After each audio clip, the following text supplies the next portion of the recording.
Hey guys, this is Brother Dave and this is Atida.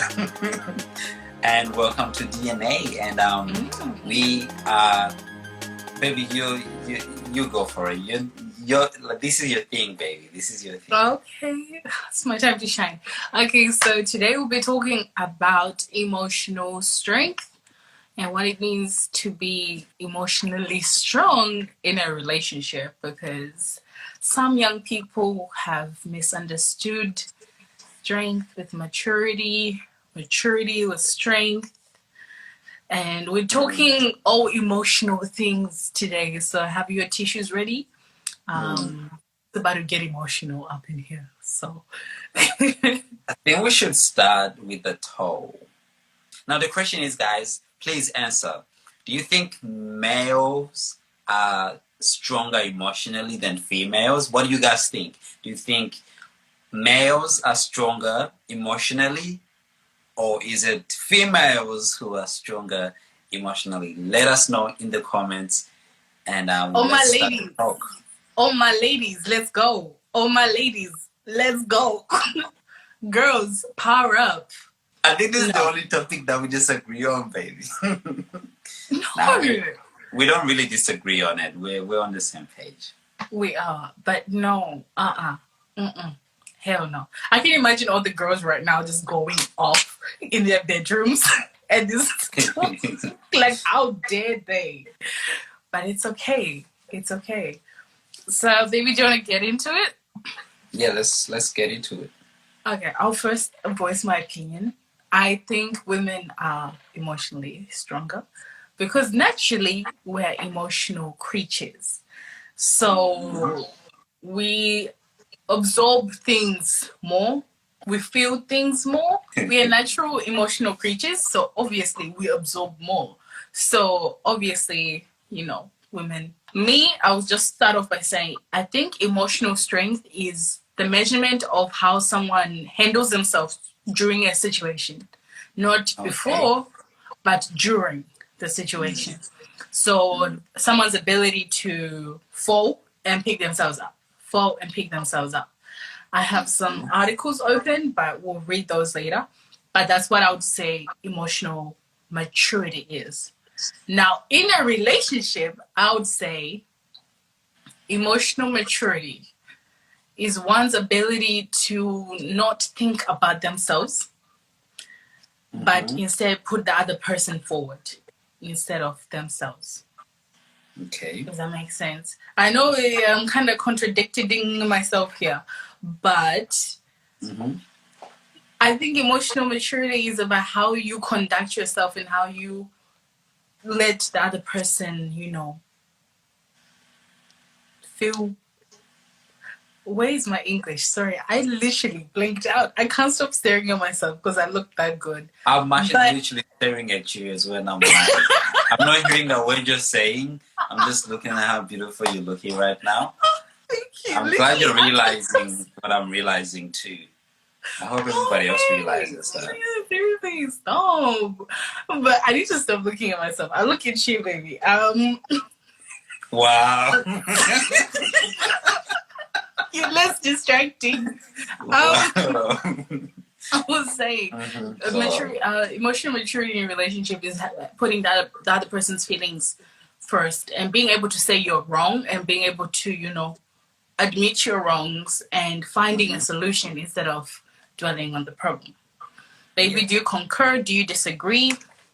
I agree with you, and I'll kind of describe or raise my point on that a bit later. Okay. Yeah, I think I agree with you, yeah. So another discussion me and David had yesterday was to do between being emotionally sensitive and being emotionally paralyzed. Like being sensitive is this side, paralyzed is this side. And what do you think being emotionally sensitive is like? Yesterday when we had that conversation, right, we had this thing where I believed that emotional strength was not necessarily a good thing because it can become too much. I mean, too much strength can turn into emotional parallelism. Paralysis. Paralysis. Paralysis. Paralysis. Okay? Yeah. Where you are so strong emotionally that it's not really strength anymore. You're just paralyzed emotionally.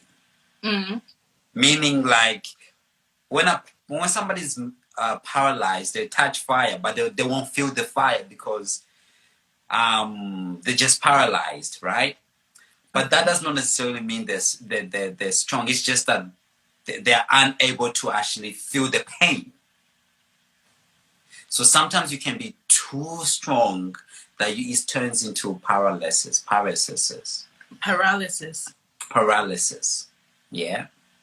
But then on the other side, you can be too emotionally sensitive that you are on the other spectrum, and that also can be a bad thing. And where it turns into be a bad thing is when you're so emotionally weak that every single thing is a problem and you're always complaining. It turns into complaints. Literally, you're not even dealing with the major things that's happening in the relationship. You're just dealing with the little things. Sometimes, of course, the fire comes and then it burns you and then you feel it and you react. But sometimes it could just be a little slap in the face or whatever. It's not a big deal, but you still complain about that little slap in the face. But it wasn't really that much of a deal because you are so emotionally weak that everything hurts. Yeah. So there is that side where it's too strong, and there's this side where it's too weak. Okay. So I don't even know where I was going with this. I get you. Okay, just to add to your point, you can be so emotionally strong that you start disregarding and underplaying the seriousness of a situation, if that makes sense. Like, I'll give an example. David says, "Oh, Atida, this is going wrong in our relationship." I could be so, what do you call it? Chill about it. Yes, too chill about it, if that makes sense. I could be way too chill about it. Like, oh, you know what? We'll be fine. We're so strong. Like, okay, that's a positive attitude. I get that. But you are so positive. But it's killing me. Because I am a little bit strong. What's the word again? I keep forgetting the word. Weak, strong, sensitive.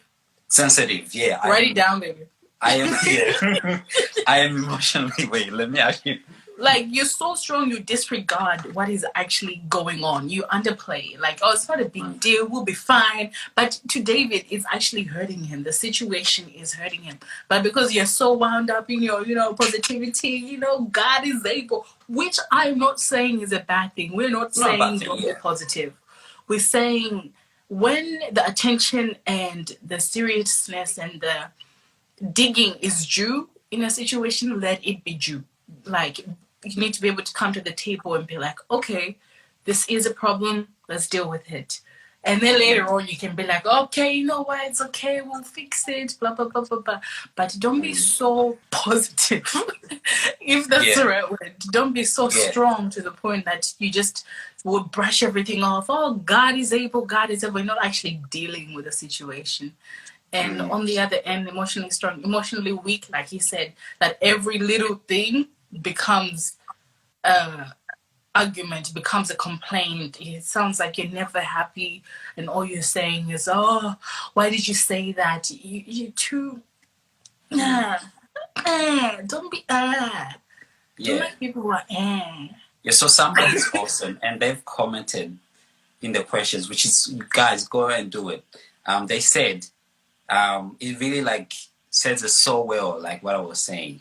It says, I think both ends of Dave's illustrations are signs of immaturity, just expressed differently. That's perfect. That's exactly. I wish I would have said it like that. Like, it's like they're literally both signs of immaturity. That perspective. Spectrum. That spectrum and then that other spectrum. They're both signs of immaturity. So we need to find, okay, what's the perfect spot? Obviously, in the middle. Also, to reiterate what you said about paralysis and sensitivity. So basically, there's two spectrums. One is too strong, too weak, paralyzed, sensitive. Like two spectrums. With just to reiterate that one, with paralysis, it's like to the point that you don't feel anything.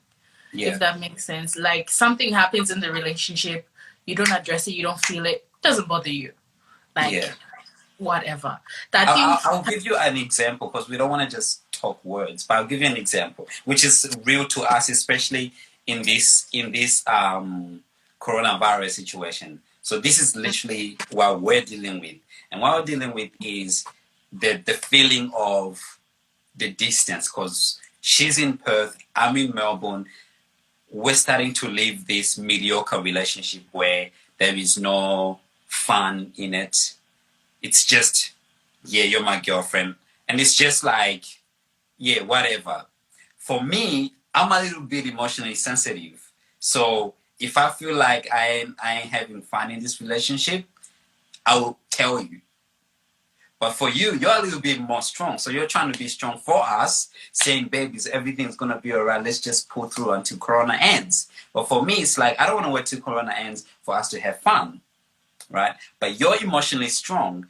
Where it becomes an issue for you is that you don't add in anything into the relationship and you let it stay mediocre. Baby, we talked about it, so it's fine. Good job now. So you don't add in anything into the relationship because you feel like it's fine. You just all right. For me, man, like I'm a little like emotional wimp, and I'll be like, babe, you don't tell me like I'm handsome anymore, like So I think so. That's a perfect example of what we're kind of.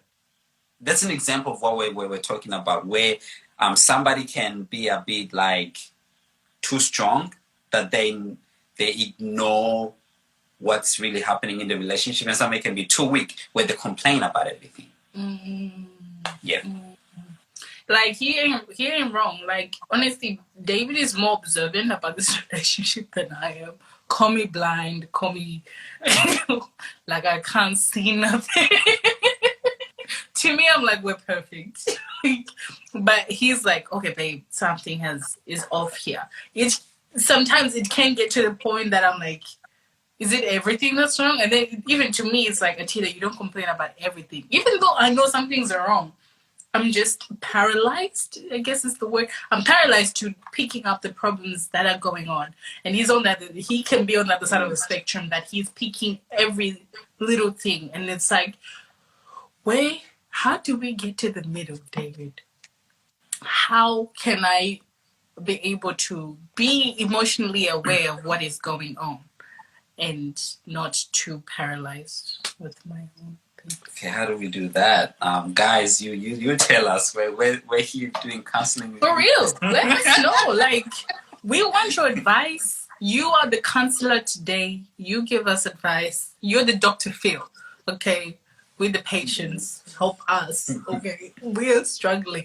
Do you want us to break up, guys? Do you? No. So give us some advice. Give us some advice. We need it. Otherwise, I don't see a way out of this. And it's just so sad. And also, being emotionally aware. I think when we say who's more emotional, boys or girls, I think it's girls, because women are more emotionally aware. We are more attentive, my bad, to how we're feeling, and we have a spirit of discernment and the spirit of understanding how the other person is feeling. So that's why women are great to talk to when you have a problem, because we tend to be able she's feeling sad. No, boys, you don't have that. You're not aware. It's very hard for my brother to talk to me about how he feels. Like if I was to say, Isha, how you feel, be like, I don't know. Because he doesn't really know how to attach that feeling to a word, or he can't make that connection. So I think women, we're more emotionally aware of what is happening. If David is treating me like crap, my intuition would tell me, and I'll be on it. But guys, it's just like, dull. Yeah. Dull. Like, you don't know how to express something. How you feel about it, I don't know. You choose. Like, that's why boys can't pick, because they don't know how to pick anything. We see things in black and white, okay? We don't really see things in detail. Things are very easy, simple for us.